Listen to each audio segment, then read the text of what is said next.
சபையின் பின்புற வரிசையில் தானியேல் என்ற ஒரு இளைஞன் உட்கார்ந்திருந்தான். அவனை யாரும் கவனிக்கவில்லை. இவன் சின்னவன், அனுபவம் இல்லாதவன் என்று சிலர் நினைத்தார்கள். ஒரு நாள் சபையில் குழப்பம் வந்தது. கோபமான வார்த்தைகள் எழுந்தன. அப்போது தானியேல் எழுந்தான்.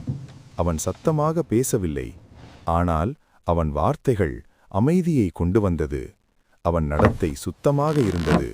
அவன் அன்பு போலியாக இல்லை. ஜெபத்தில் அவன் ஆவி வலிமையாயிருந்தது. விசுவாசத்தில் அவன் நிலைத்திருந்தான். கற்பில் அவன் உறுதியாய் நின்றான். அந்த நாள் முதல் யாரும் அவன் வயதைப் பற்றி பேசவில்லை. அவர்கள் அவன் வாழ்க்கையை பார்த்தார்கள். அப்போது வசனம் உயிரோடு பேசினது. 1 தீமோத்தேயு 4:12.